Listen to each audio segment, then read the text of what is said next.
بسم اللہ الرحمن الرحیم۔ بہت ہی خوبصورت دعا جو نبی پاک صلی اللہ علیہ وسلم نے ہمیں سکھائی۔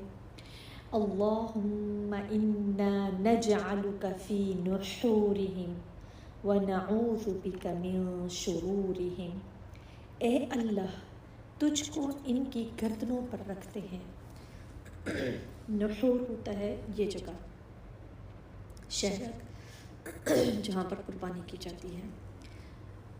وَنَعُوذُ بِكَ، اور ہم تیری پناہ مانگتے ہیں، مِن شُرُورِهِمْ، ان سب کے شر سے، ہر اس بندے کے شر سے جو بغیر کسی وجہ ہم سب کو تنگ کرتے ہیں۔ جیسے فضول باتیں ہو سکتی ہیں، فضول کام جو آج کل ہم اپنے آس پاس ارد گرد دیکھتے ہیں، جس میں اکثر خواتین مبتلا ہیں۔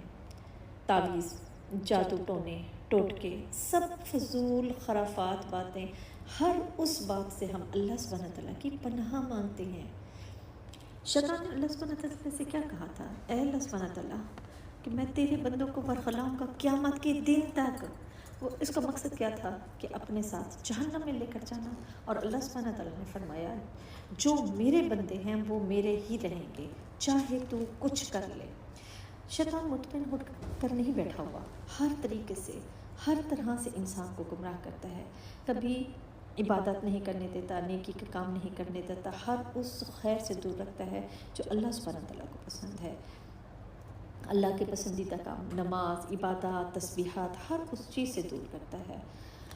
اور یا پھر انسان کو علم اور عبادات کے نام، علم اور جب ہم عبادت پر انسان کو تکبر میں مبتلا کرتا ہے، اور یہ سب سے خطرناک تکبر ہے، بہت برا تکبر ہے یہ۔ اللہ سبحانہ تعالیٰ نے فرمایا ہے جو ناشکرے ہیں، جو تیرے بندے ہیں، وہ جو تیرے ساتھ ہیں وہ تیرے ساتھ جہنم میں جائیں گے، جو میرے بندے ہیں وہ میرے ہی رہیں گے۔ اور پھر ہم نے کیا کرنا ہے؟ اللہ سبحانہ تعالیٰ کی پناہ میں ہم نے آنا ہے، خود کو بچانا ہے۔ اس کے لیے یہ بہت ہی اچھی دعا ہے، اللہ کی پناہ میں آ جائیں، ہر اس شر سے، ہر اس فتنے سے، ہر اس جادو ٹونے ٹوٹکے تعویذ، فضول باتیں، فضول بحث، ہر قسم کی شر سے ہم نے کیا کرنا ہے؟ اللہ کی پناہ مانگنی ہے۔ اللہم انا نجعلک فی نحورہم ونعوذ بک من شرورہم۔ اے اللہ، ہم تجھ کو ان کی گردنوں پر رکھتے ہیں۔ اللہ سبحانہ تعالیٰ، ہم تیری پناہ مانگتے ہیں ان سب کے شر سے۔ آمین رب العالمین۔ السلام علیکم ورحمۃ اللہ وبرکاتہ۔